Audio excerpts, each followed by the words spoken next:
You're not born to blend in, you're born to stand out. But somewhere along the way, you stopped showing up. You started shrinking, you started choosing safe over bold, comfort over calling, and you started playing small. But every time you play small, you don't just cheat yourself, you cheat the world. Welcome back to the Marcus Allgood Show. I appreciate everybody listening and watching. Thank you for sharing the show and getting the word out there. It really means a lot to me. And if you gain value out of this, please share it again. And what does it mean to play small? Playing small isn't about being humble. It's about being scared. It looks like not applying for the job because you didn't feel qualified, not starting the business or podcast because you fear judgment, or not even doing a TikTok or a reel or anything like that. Hiding your talent because others might feel uncomfortable by your greatness. Don't ever let somebody else do that to you. Saying it's not a big deal when it actually is your calling. The When you say it's not a big deal, you're like really going against what you actually are good at. And you're telling yourself that you're not good at it, or it's one of those, like, it's kind of like you're trying to be humble, but it's not. If you're good at it, say, yeah, I'm good at it. I practiced it. You're not just good at it because you just started. Like, you had to put the time in and effort to get good at what you were trying to do. So be proud of what you actually are good at, and what if you found your calling, be proud that you found your calling. Be like, yeah, I just love it. And I don't know how I found it, but I did, and I love it. The truth bomb is playing small is not humility, it's self-betrayal. So why are we playing small? A lot of the times it's the fear of judgment, and fear of judgment is probably one of the worst things you could do. You just got to go for it. You're terrified of what they'll say if you really go for it. You shrink to stay likable, but your soul feels heavy because you know you're holding back.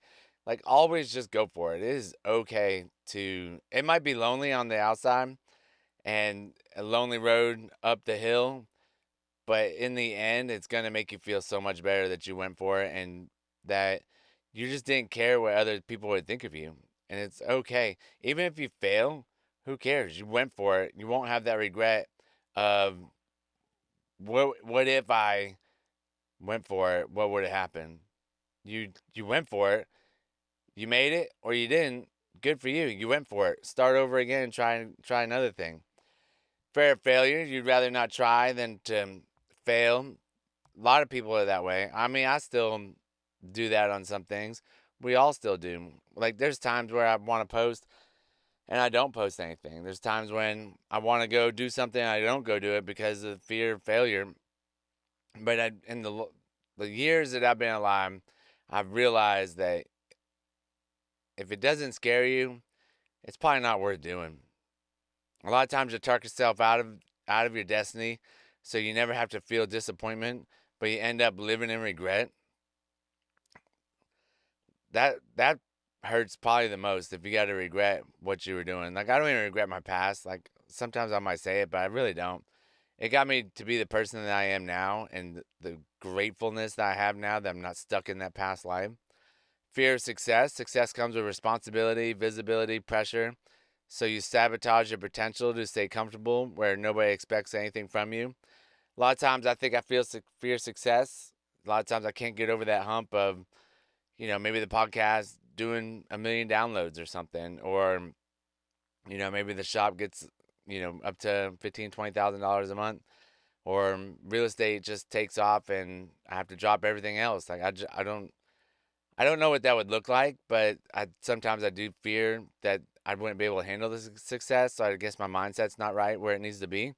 Maybe that's why I keep doing these podcasts and working on my mindset to get me into the position that I need to be to take on the success that could happen from all the work that I've been putting in. Conditioning. Maybe you were told you were too much, too loud, or too intense, so you dim the light to keep the peace. We've all been told that. Not everybody, I guess, but a lot of people have. I try not to do that with my kids. A lot of times they are too loud or too much, and sometimes I may like quit asking questions when I know they need to keep asking questions.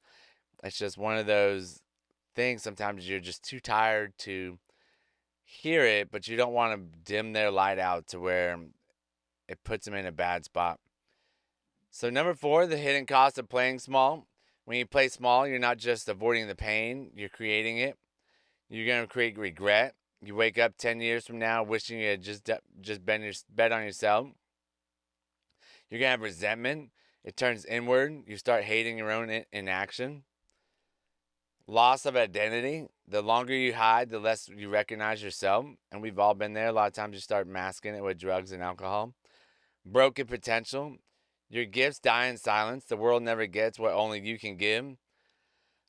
Les Brown says that the graveyard is one of the places where dreams go to die, and people will never know what that person had inside them to give to the world.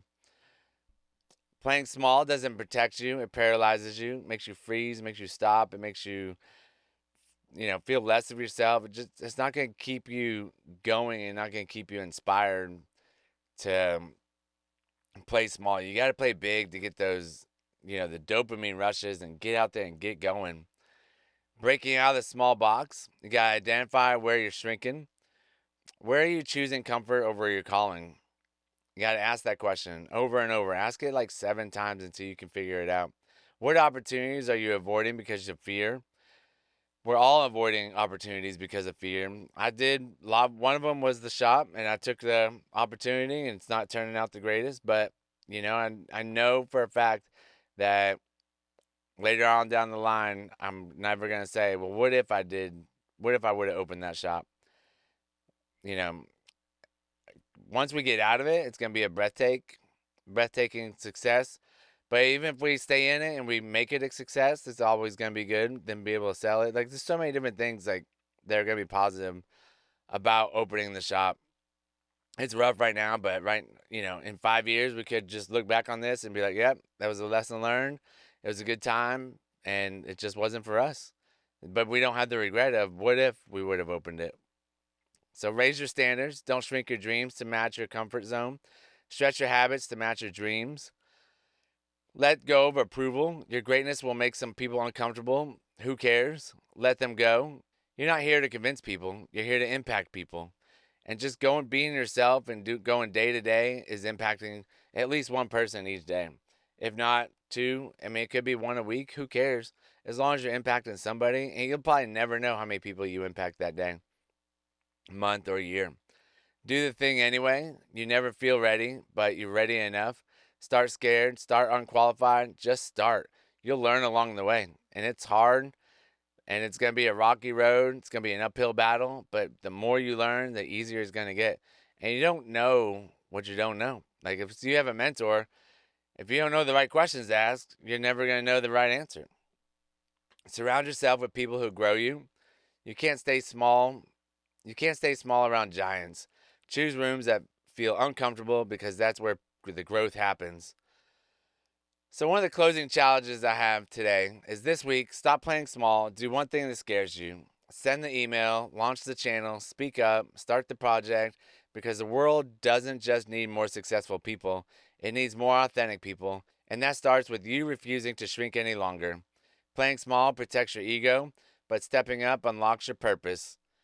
And that's the pod. I appreciate everybody listening and watching. If you got any value out of this, please share it. And I'd love to, if you got any feedback, hit me up with a message. I'd love to hear about it. Thanks a lot. Bye.